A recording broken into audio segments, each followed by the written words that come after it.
Oh, President Biden. This is wild. Chinese President, dear leader Xi Jinping, the great savior, glorious savior of all. Okay, the breaker of capitalist backs, Xi Jinping and Joe Brandon have an exchange with warnings over Taiwan. Nancy Pelosi. Okay, I'm gonna explain a couple things here. Okay, I'm just gonna state something here. Maybe Jordan Peterson was right. Maybe women are the dragon of chaos. And by women, I mean Nancy Pelosi, who is doing an Asia tour. And one of the fucking branches of the Asia tour is going to be in Taiwan, going against the American foreign policy on Taiwan. Okay? No matter what the media tells you, no matter what Joe Brandon even sometimes slips up and tells you, America's policy on Taiwan is basically Chinese Taipei, okay? They might give weapons to Taiwan. They might say, oh, Taiwan independence now, Pago, Taiwan independence when, Pago. But ultimately, when it comes down to it, from diplomatic channels, they will literally say, one nation, two systems is fine. Chinese Taipei all the way. Okay? Hold on one second. So now Nancy Pelosi's like, I'm taking my ass to Taiwan, baby. And China is not having it. Let me just say something. This is psychotic. The Global Times commentator, China state-affiliated media, says, if U.S. fighter jets escort Pelosi's plane into Taiwan, it is invasion. The PLA has the right to forcibly dispel Pelosi's plane, and the U.S. fighter jets, including firing warning shots and making tactical movement of obstruction. If ineffective, then shoot them down. What the fuck?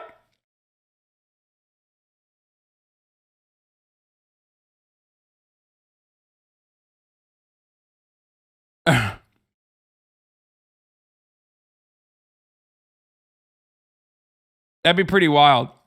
Dude, I think we should send not just Nancy Pelosi, but the entire Supreme Court of the United States of America alongside Nancy Pelosi to Taiwan. Biden spoke by phone with China's President Xi Jinping for more than 2 hours yesterday amid growing tensions over Taiwan.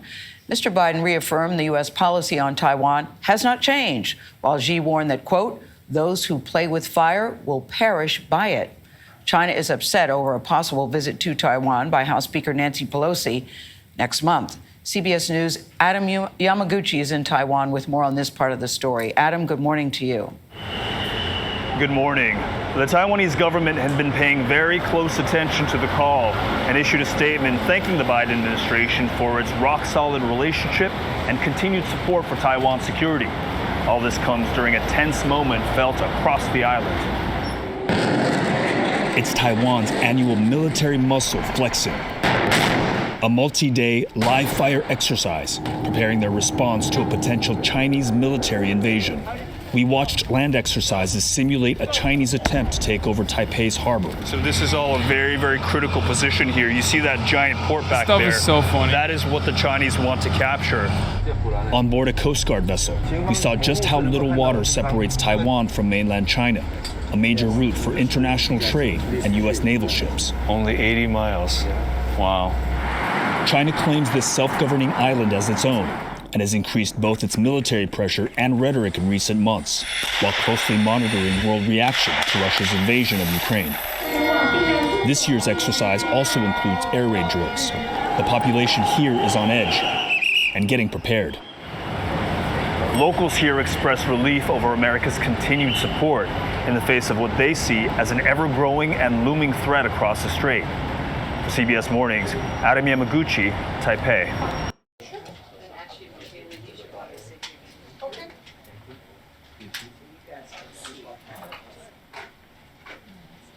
I love...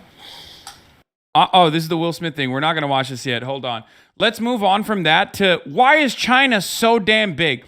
Now, I got to say something, okay? Yeah, I don't care about this now. They just want another Ukraine and Asia, in my opinion. I hope China takes it. No, I love the idea of America being like, hey man, I know the Ukraine thing is popping off, but like, let's try to do our very best to ensure that there's another, like there's an even larger fucking catastrophe. Fuck it, YOLO. The empire is dying. The empire is dying, okay? Let's just go out with a bang. Let's just have some fun while we're at it. You know what I mean? Let's freestyle a little bit. No, this shit's popping off anyway, right?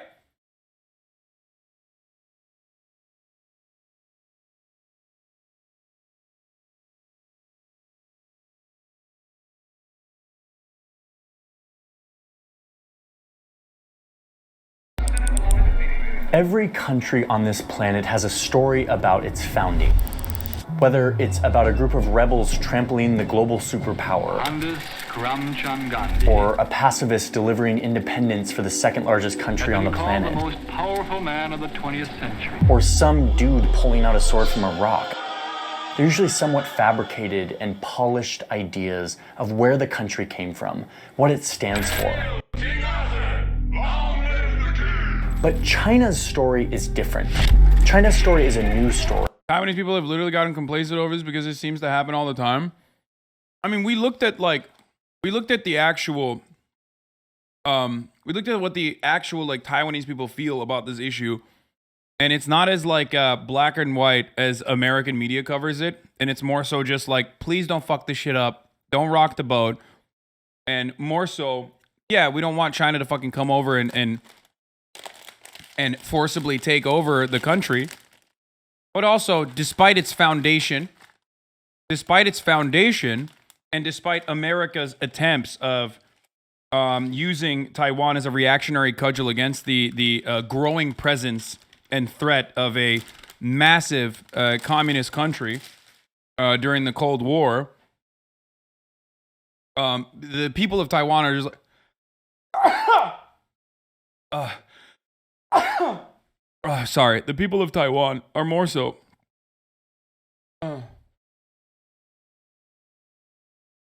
in the business of, business as usual. Keep things the way they are. Taiwan enjoys freedom from the CCP, but recognizes it is one people with the Chinese people. And it is tightly controlled.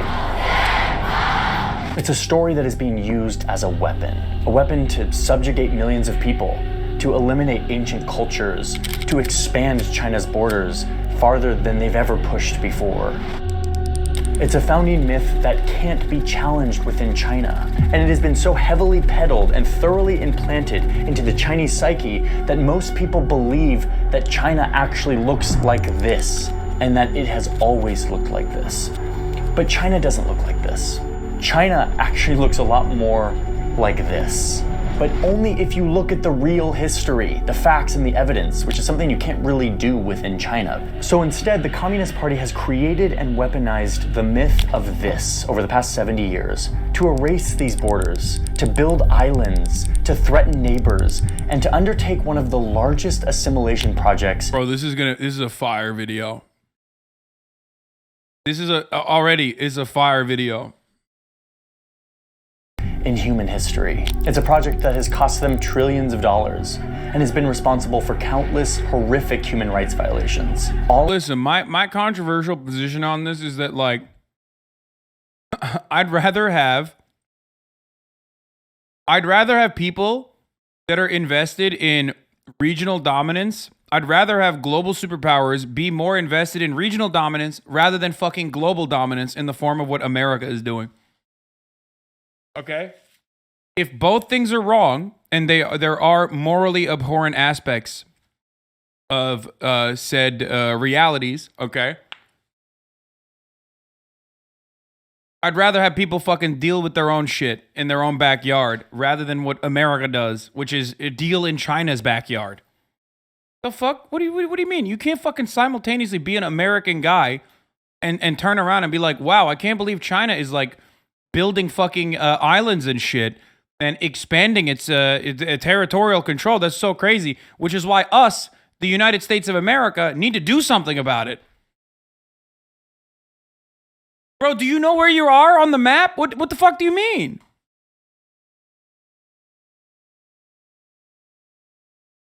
All in the name of preserving a pretend version of history. A version that China believes will keep the Communist Party in power and make China the richest, most powerful country on earth. And what's scary is it just might work. This is the history of the CCP. Xi Jinping does not want you to know. Several mosques have been destroyed in China's far western region of Xinjiang. Xinjiang. One of Xinjiang's holiest sites Is not only cracking down on Muslims, but on other religions as well. One of the most common sights is the Chinese leader's smiling face. One of the world's most ambitious construction projects is going on in secret. Will not let foreign journalists visit those islands in the South China Sea.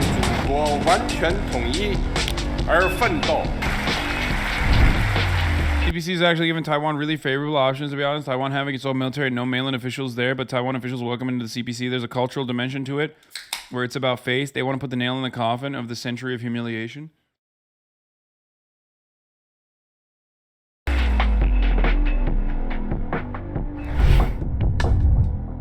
Okay. Oh my God. He's about to be like, hey, BetterHelp. Hey,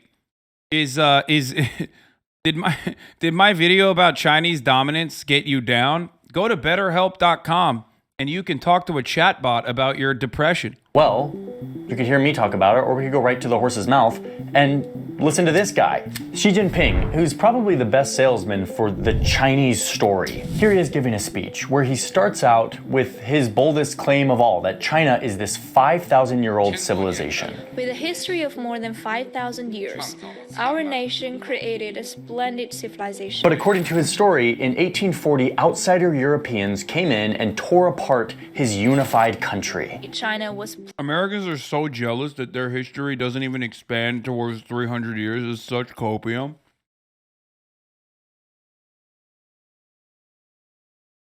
You're literally just jealous at this point. Like, I'm sorry.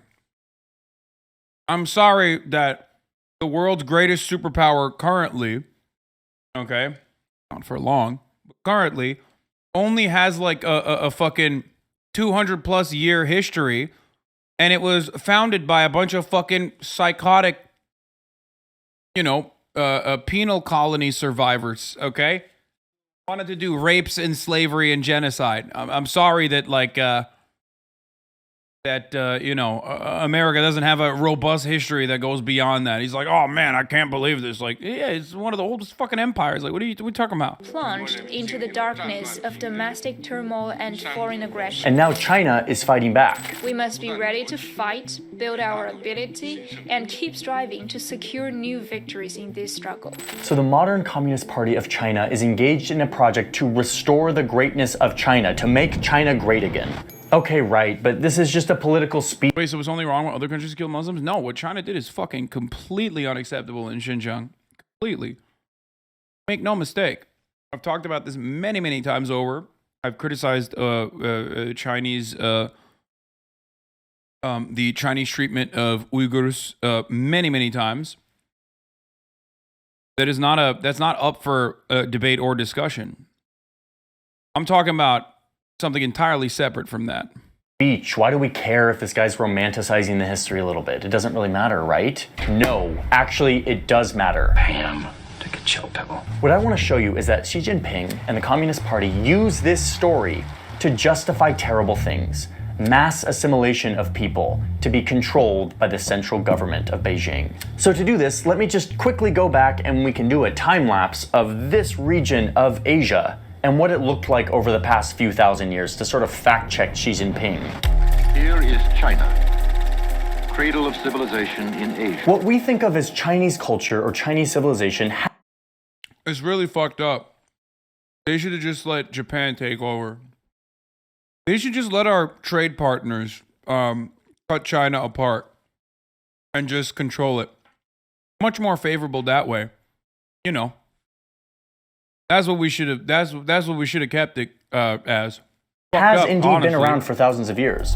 It was born here along the Yangtze River, where a lot of the language, political systems, writing, art, all of those traditions sort of originated. But from there, the idea of a contiguous, unified China becomes kind of a myth. I'm gonna put the modern borders of China on this map so that you can see what really is happening here. Over thousands of years, if you were to look at this territory, you would see all sorts of land configurations. Looking at this, you can see that China goes from these periods of unity to periods of total division over the past several. Johnny Harris be like, China's doing racism, sweaty, by saying all Asians are Han. Okay? Not all Han Chinese are Han, okay? That's called racism.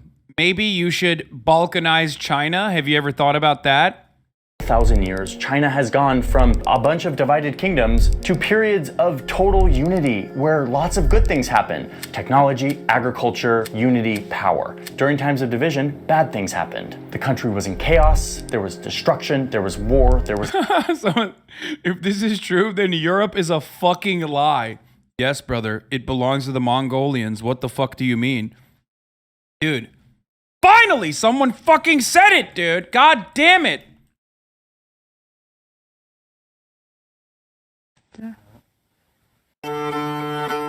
Fucking finally, dude. Europe is a lie. It's just a string of barbarians that they fucking hold together with ticker tape and pedophilia and incest. The truth is that the Golden Horde owns Europe in its entirety. It belongs to the brave warriors from the steppes. I'm sick and tired of acting like Europe is real. Do you understand? Summon Genghis Khan, summon Attila, and take over and restore order to the Angloid horde that has taken over separated Turkic land. It's called Western Mongolia, damn it.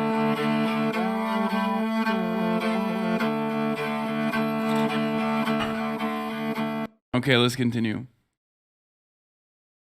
Johnny Harris said that Italians and Greeks can't recognize Roman and ancient Greek heritage. I don't know why. Like, there's obviously a lot of mythologizing that goes on when you talk about, like, you know, countries' histories and stuff. But, like, I didn't really think he was going to say, like, well, it's actually inappropriate that they have, like, a consolidating way of approaching this.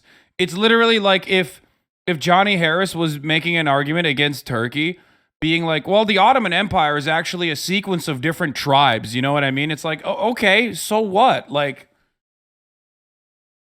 it's just so fucking weird that you would look at, like, the actual history. Anyway.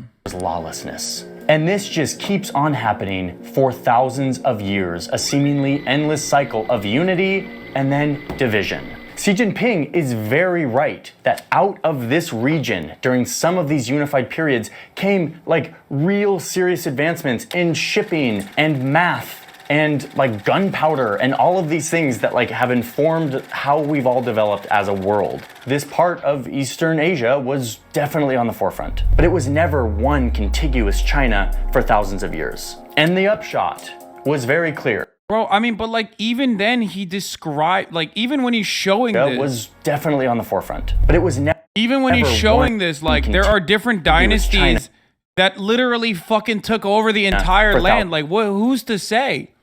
And also, who cares? Like, what the fuck? It's thousands of years. It just doesn't. Like, homie's looking at, like, 500 years. And yeah, I mean, here, he just, like, he skips it. But, like, look at this.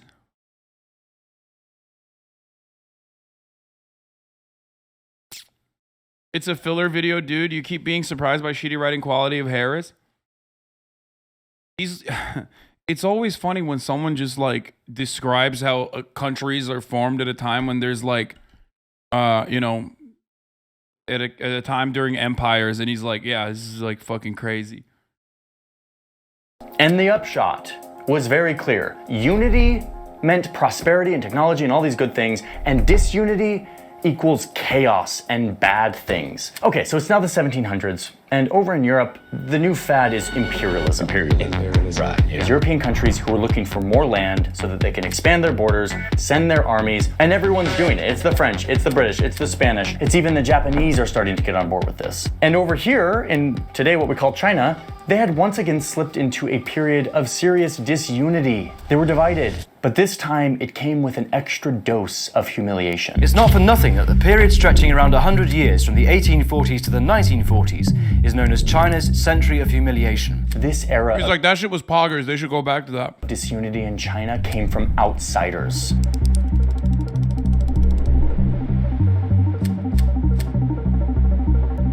You can see this political cartoon, all of these barbarians at the door vying to carve up and slice up China for their own profit. China was once again in the dumps, and it was here, while European and Japanese powers were dividing up their land, that China learned its second crucial lesson. Not just that unity is better, but that if you want to survive in this brave new world, you have to play by the new rules. And those rules were very clearly laid out by these European empires. Defined borders, a patriotic agenda, assimilating other cultures into their own. This was the playbook the Europeans were playing. Like, imperialism brought centralization to many of the fucking colonies. There's also a lot of stuff that he's like overlooking, or the brutality that he is not talking about. But like, every country took those lessons. Every country that was a colony literally learned about the impact of centralization and used it to develop their own nationalist, nation-building projects. That's why nationalism is not. That's why, and by the way, centralism predates what Johnny Harris is saying for China. I'm not like super well read on the history of like Chinese empires, right? But even if you look at his own fucking video, you see an effort for centralization throughout different dynasties, right? But if you're talking about like specifically if you're talking about like imperialism or colonialism, and this video completely ignores the Qing dynasty for a reason, it makes his entire video incorrect.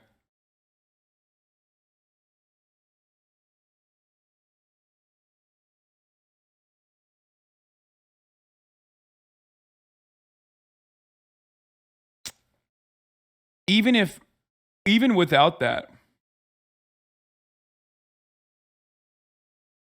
pronounced Qing dynasty. Okay, even without that, it still betrays the main argument that he's trying to make, which is like the main argument he's trying to make, which is like centralization came at the cost of like I guess survival from imperialism. Playing by, and it was working. Okay, so fast forward now, it's like the 1900s. It's the beginning of the communist revolution that would eventually envelop this entire country. The communist leaders were small still at this point, and they used this century of humiliation and division, as well as this general lesson of unity equals prosperity, to rally the people for a new cause. The revolutionaries are like, we've been sliced up and divided by all of these foreign powers, and when we're divided, we fail. Remember? Exhibit A, B, and C. So these communist leaders went off and created this grand vision of a united China, a story that China had actually always been united. They framed it in terms of this former glory of what China used to be, what it was before the outsiders came in, a grandiose vision of the past that never really existed.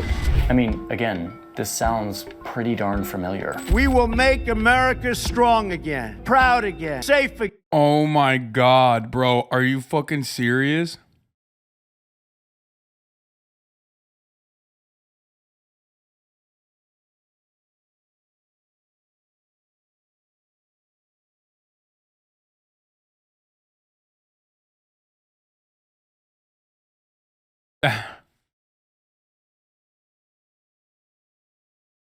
He's comparing a real estate developer television host to Mao. That's awesome. Again. Great again. And that became the grand plan of the Communist Revolution in China, to make China united again, despite the fact that China had never really been fully united. Not like this, but the story, this vision, was a potent rallying cry. China would never be cut up again, never humiliated. They would have defined borders, ethnic purity, cultural assimilation. And so for the last 70 years, that's the great project that China and the Communist Party have been undertaking, creating their own great empire, controlled by a central authority. This project has coincided with China getting rich, pulling 100 million people out of poverty and becoming a global superpower, all just in a few decades. All of this. Okay, but like, this reads almost like pro-Trump. Like the way I look at this video, like, if you don't have like a automatic anti-China predisposition, it literally reads like promotional material for Chinese prosperity as a consequence of like their anti-imperialist endeavors, which is, of course, not how most people are going to approach this subject matter, because they're like kind of bad across the board. But like, you could unironically be like, yeah, no, Trump is actually good because he's also anti-imperialist. Or comparing China to comparing Chinese nationalist efforts in nation building after being gutted by a century of imperialists destroying it and carving out their lands, to Donald Trump.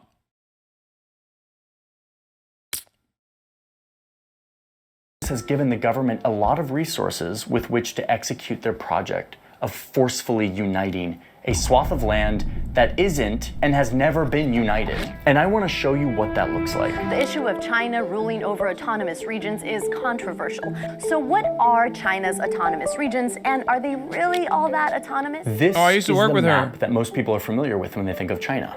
But this outline doesn't tell you the whole story, because nearly half of this land is considered autonomous. Super jargony term. What does that even mean? There are over 56 ethnicities in China, most of them concentrated far away from Beijing, like over here in Tibet or over here in Xinjiang. When those communist leaders were setting up their new unified China empire, they kind of admitted, like, okay, there are a lot of cultures and languages. And what's up? China fucked up because they didn't do Puerto Rico? Like, what do you mean?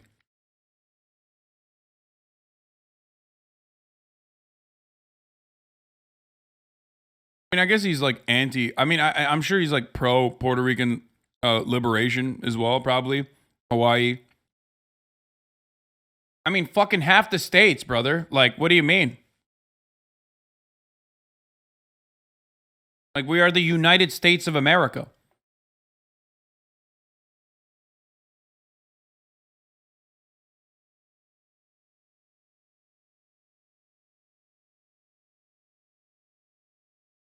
And identities within this country, we should let these people govern themselves. Not entirely, of course.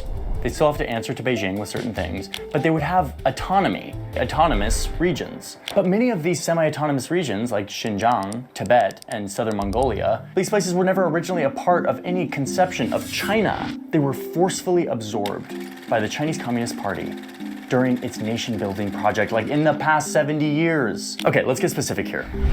Xinjiang is a region that is very far from Beijing, not just geographically, but also culturally. It is a huge region, roughly the size of Alaska, has 25 million people, and half of those people... Listen, I'm an advocate for allowing different like ethnic enclaves or autonomous regions to exist, especially if the people in it choose to separate. Okay. But he's talking about fucking like he's literally talking about fucking what do you call it? Like a nation state that existed like 1,000 years ago. No, not like tea time butt. Like, I mean, he's making it seem as though like there is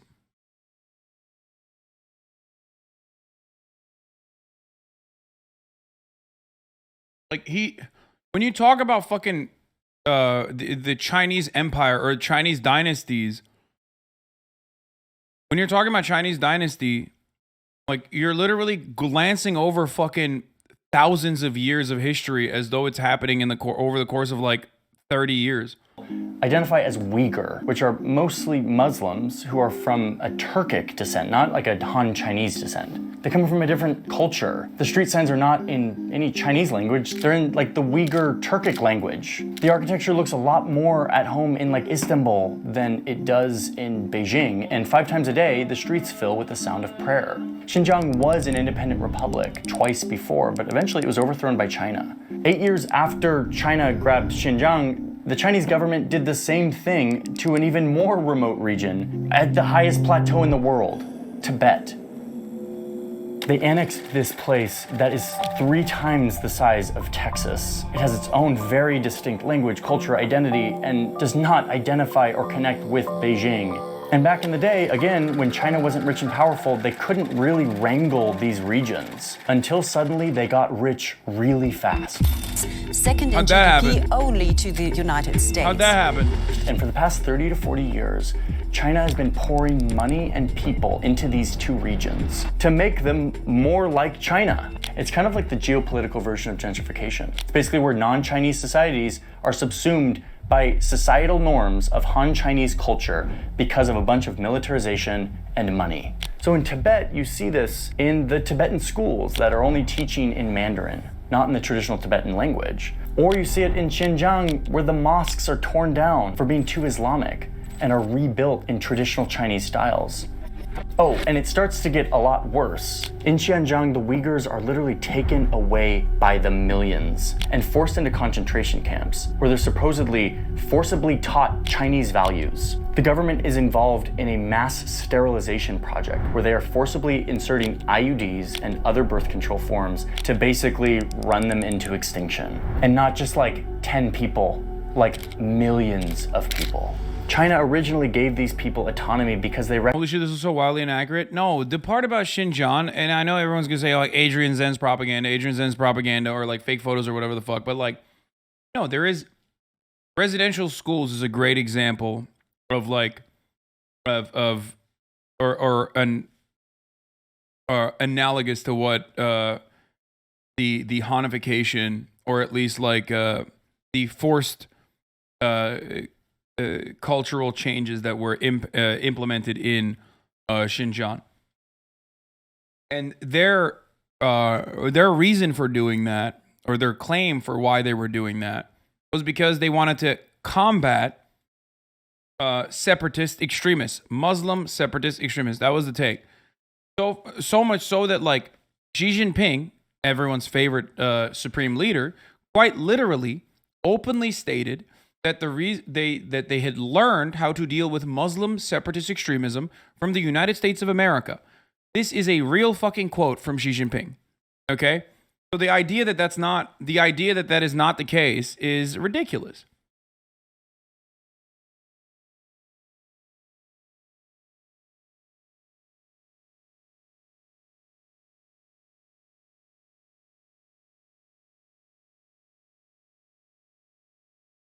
They definitely had re-education camps. They did. Not inaccurate chat. China is literally modern day Reich. No. Left is spamming about tankies in a chat room. Just admit you're a delusional child who only cares about aesthetics.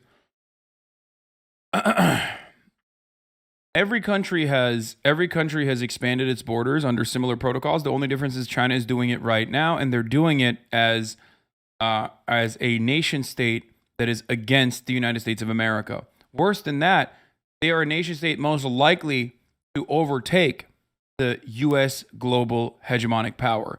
That is precisely why you see so much anger and resentment. It does not make it appropriate. This does not make it acceptable, okay? And it certainly does not. But you don't have to fucking cope for it. It doesn't make it okay. But you don't have to also, turn around and try to justify it. recognized that they had It's fine for Israel, though? No, of course not. Of course it's not fine for Israel either. Their own culture, and they wanted to retain it. But now they've totally thrown that deal out the window. The way this presents most commonly in these regions is just the presence of military and police. There are checkpoints everywhere, there's restricted movement, there's constant surveillance. And every year that passes by, it becomes harder. These people resist, they fight back, they commit acts of terror.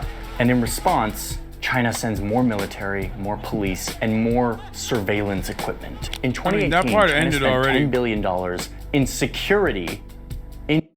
What he's describing is done already. They have successfully culturally cleansed Xinjiang. And that's not my takes as a China defender or anything like that. But absolutely the Associated Press's take. The Associated Press, a couple months ago, came out with an article saying that the what do you call it? That the trade schools, which were re-education camps, had closed up their fucking doors, and that they had turned Xinjiang's like once robust culture of Uyghur Muslims and Uyghur Muslim existence into a Disneyland ride.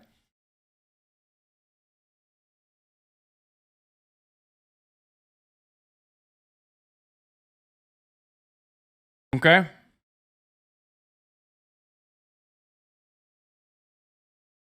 But let's continue. In Xinjiang. That's almost double the year before and 10 times as much as it was 10 years previous. $3 billion of those dollars go into these re-education camps. That's 4 times more than the previous year. I mean, it's ramping up. They're pouring money into these regions. Per person, China spends 3,100 yuan on security in Tibet, 2,400 in Xinjiang per person. Compare that to the national average of 763 yuan per person, and you can see that every single person in these regions is worth a lot more in terms of...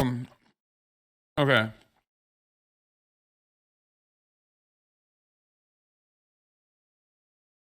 I feel like he got these numbers directly from... I mean, I don't know what the actual numbers are, but...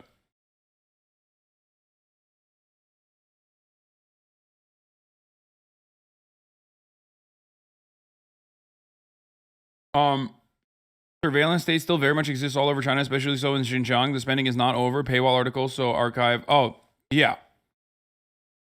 Oh, no, for sure. For sure. The Chinese surveillance state in Xinjiang is fucking insane.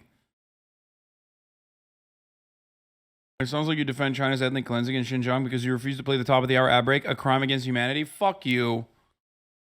Fuck you.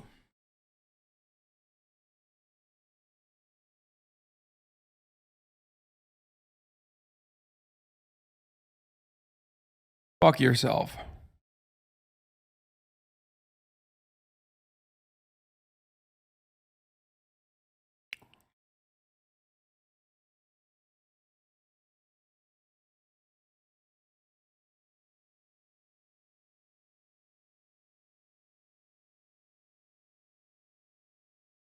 At the top of the hour, there's a 6-second ad break. If you no longer want to see those ads, all you need to do is subscribe, which you can do for $5. I don't know how many yuan that is, or for free with a Twitch Prime. By connecting your Amazon Prime account to your Twitch account, you get 1 free Prime subscription a month. You can also get gifted a sub if you're lucky. If you're not lucky, you make your own luck by using a Twitch Prime, which is how you... and the way to do that is by connecting your Amazon Prime account to your Twitch account. Like I said, here's the 1-minute ad break now.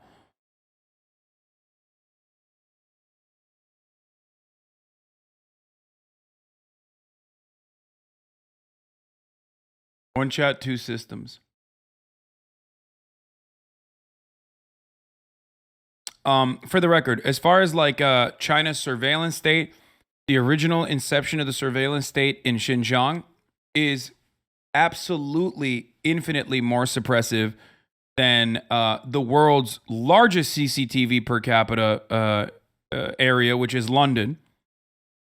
Even higher than fucking Xinjiang, for the record, for those of you who don't know. It is. It literally is higher. There are more cameras per capita inside of London than there are in Xinjiang. However, the way that they utilize the surveillance state in Xinjiang is significantly more oppressive. That does not change the reality that, like, the same security concerns or the same argument that Johnny Harris is making, you could quite literally make in this day and age towards the United States of America and its own police force. The reason why I'm mentioning this is not to defend China, but instead to help you understand that this is a fundamental role of what nation states do. Okay? This is just what one thing that people always do. One thing that people always fucking love to do when they're talking about a country that is seen as like a foreign adversary, especially in the West, is to basically take things that we here in the United States of America criticize about the United States, okay, and then apply it to China or apply it to Russia in the exact same fucking lens. Like, New York Times, when talking about China, sounds like a fucking, like, straight up crusty anarchist, like the crustiest, okay? They will literally look at, like, they'll write an article about a museum and be like, I can't believe they are whitewashing their history. It's like, motherfucker, you're the New York Times. What is your purpose on this planet if not to do that exact same thing, but for America and American history? Right?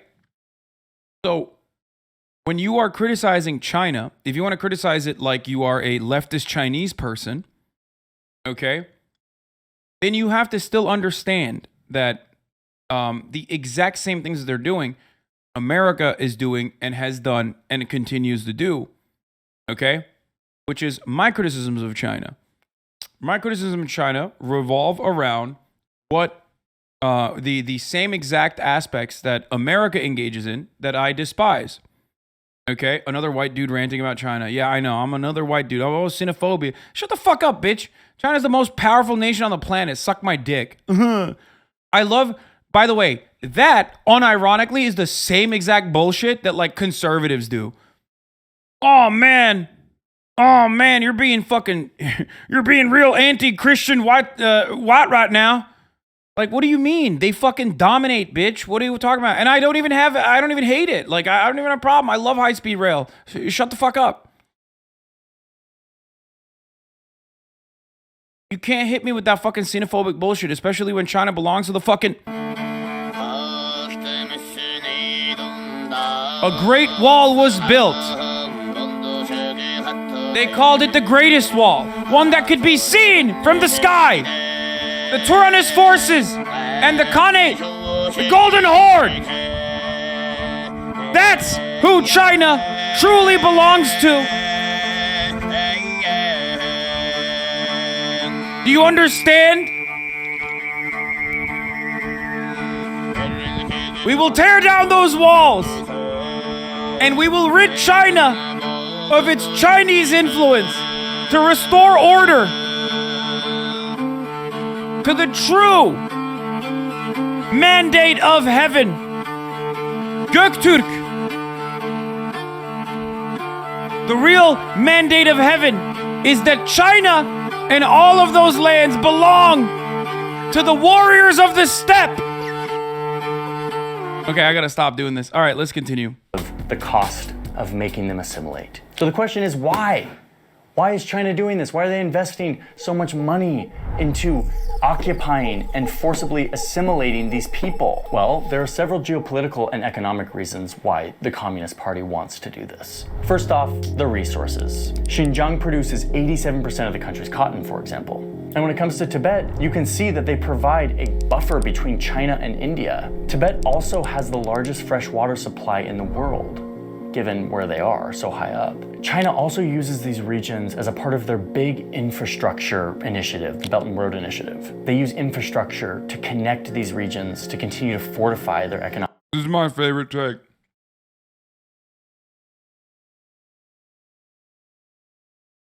This is my favorite. Like, bro, I fucking love this take. Infrastructure, of course, in underdeveloped nations was literally used in colonies, was used as a way to basically create appropriate trade routes so that you can do slavery more efficiently. In this circumstance, you're literally talking about it like if America fucking built roads in Puerto Rico and like rebuilt its infrastructure. Okay? Could you imagine anyone, literally anyone, making an argument like, man, well, first of all, America is way more brutal to Puerto Rico and literally won't even build its infrastructure. But could you imagine people being like, America is going in and building Puerto Rican infrastructure so that they don't get fucking owned anytime there's like a genuine natural disaster that just like destroys the entirety for months on end. You're being purposely obtuse about the Belt and Road Initiative.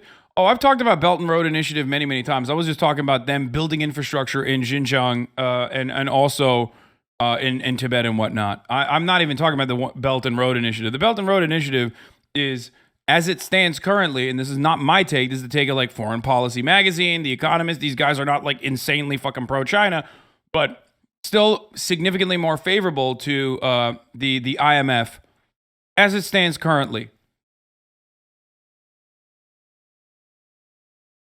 Economic standing in the world.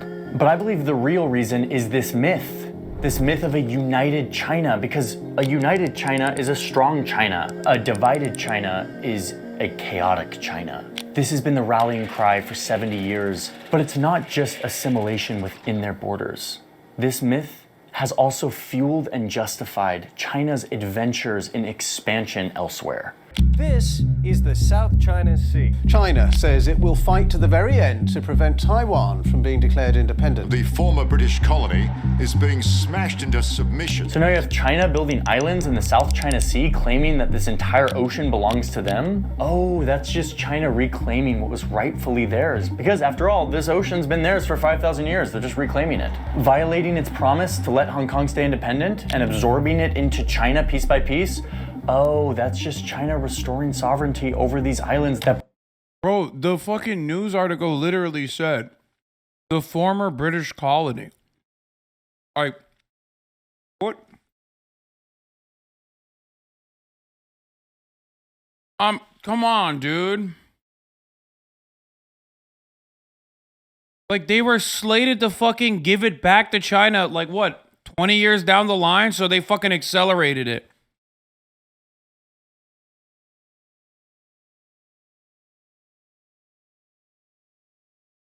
Britain stole in like the 1800s. How about an invasion of Taiwan? Oh my God. Over these islands that Britain stole in like the 1800s. It's like Britain stole in 1800s. That's you know, I guess that's not something you should be considering. You know, that was so long ago. You might as well let it be the way it is.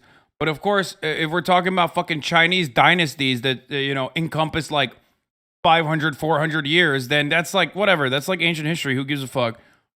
I don't understand. Like, just chill out, bro. How about an invasion of Taiwan to unite it forcibly with China? All they're doing is restoring China back to the way it was. But again, this was never the case. This is yeah, how did that happen originally?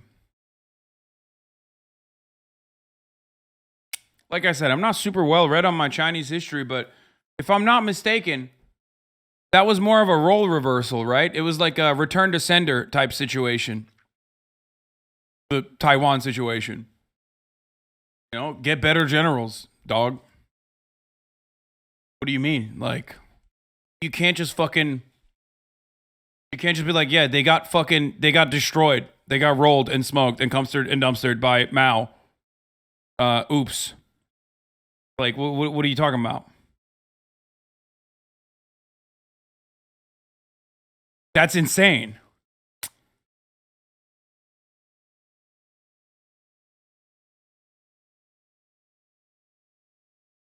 a story constructed 70 years ago to unify a country that was on the brink of collapse. This story today is weaponized and used by Xi Jinping and the Communist Party to justify almost everything that they're doing.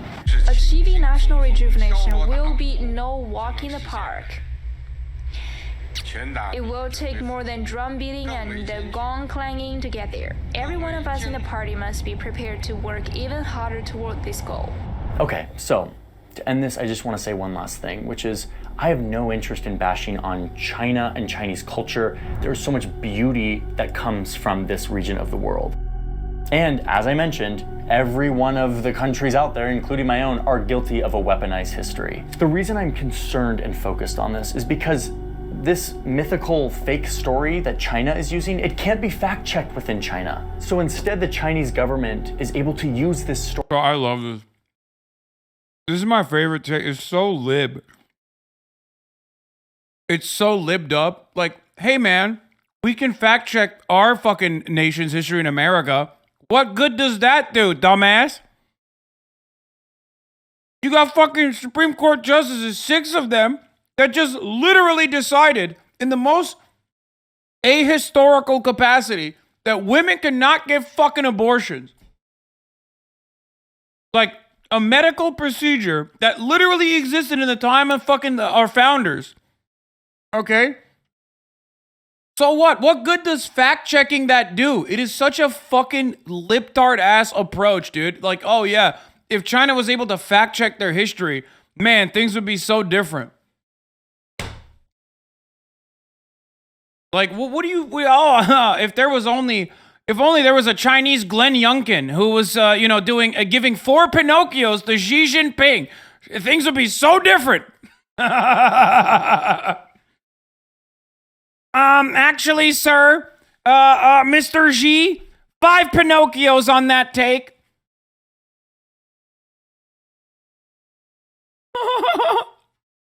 That's awesome.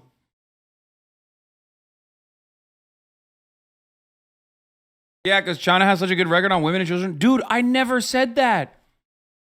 Right now, we are united in shitting on people thinking that being able to fact check the government is going to change the fucking course of capitalist or supposedly communist governments. You're misunderstanding what I'm saying completely or wholeheartedly.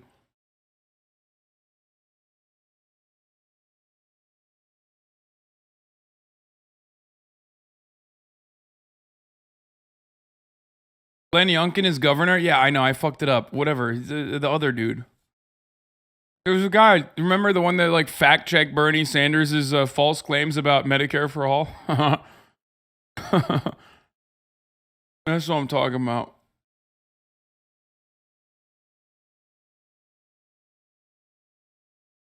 Glenn Kessler. Yeah.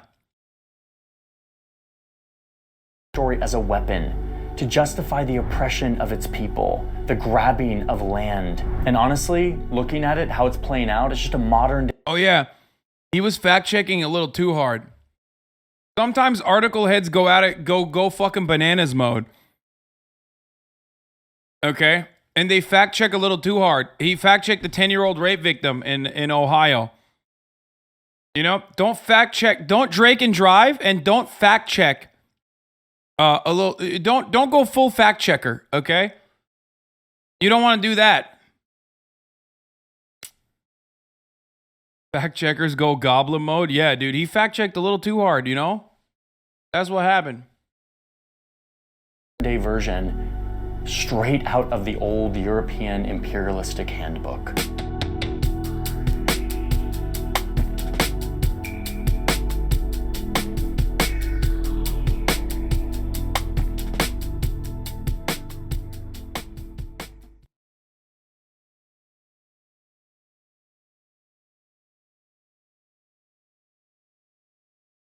Yeah. I do love the underlying argument here, which is like every country does it. Because like Johnny ultimately arrives at the truth, right?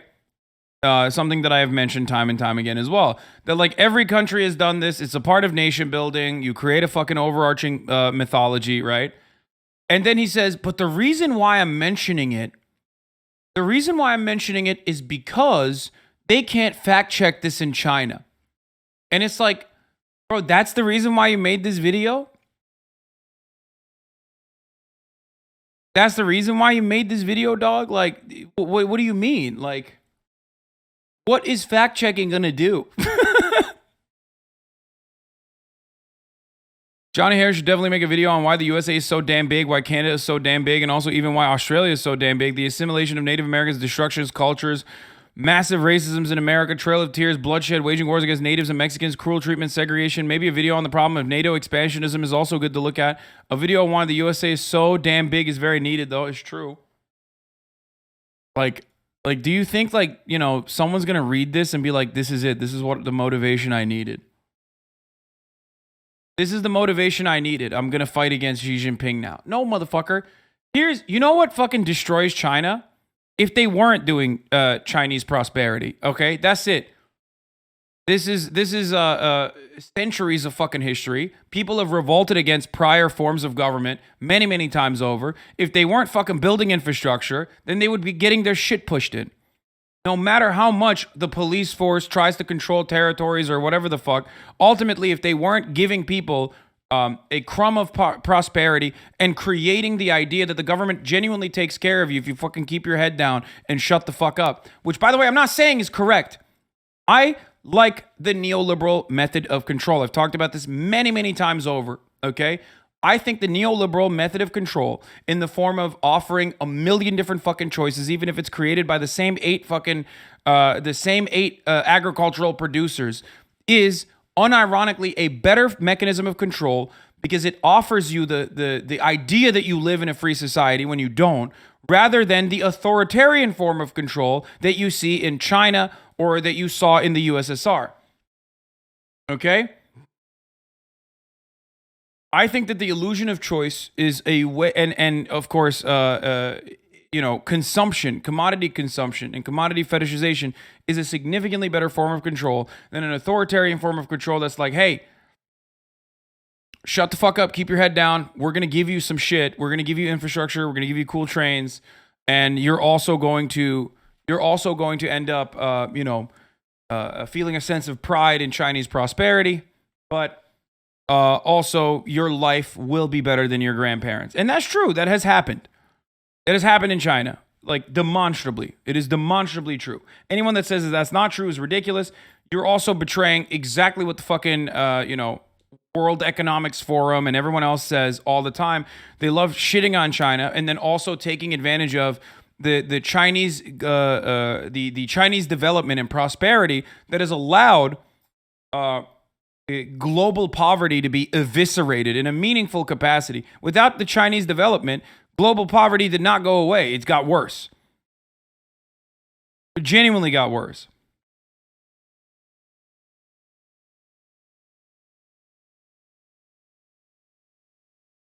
Chatter wasn't wrong. The Qing dynasty was kind of huge. Yes. In 1890, territories under control showed in dark green, territory claimed but uncontrolled showed it a light green. Anyway. So, for the record. What? People are scared to show this map? Don't do it. Don't do it to them. Don't do it to them. Bro, stop. Stop playing with me, dude.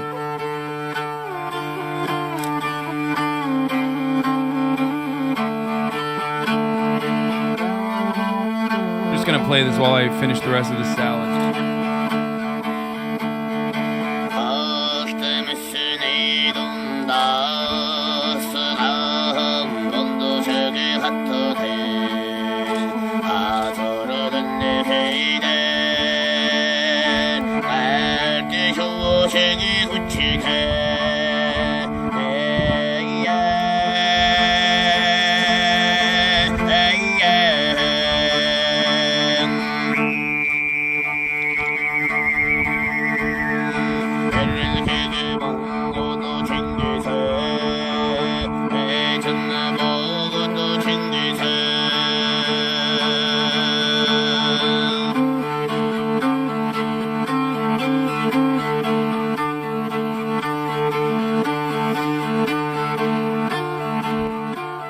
Controversial, but technically you could include the Americas in this because there is an idea that the Native Americans, like the indigenous populations, were also of Turkic origin.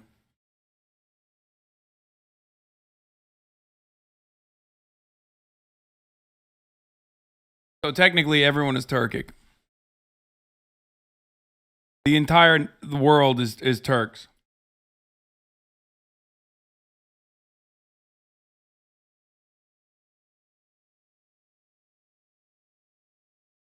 No way you made that up? No. No, I didn't.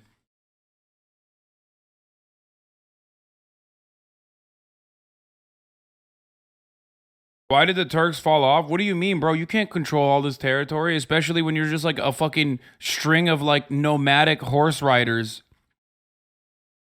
The fuck do you mean? Why did it fall off? Look at this. There's no way. And also, this is throughout time. It's not like at one given moment for the most part. Yeah.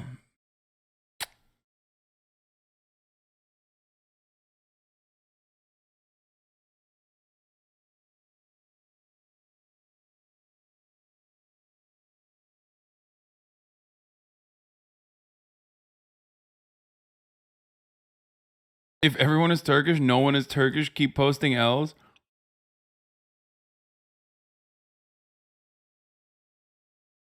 Yeah, it's not one nation. They're talking about Turkic empires and dynasties.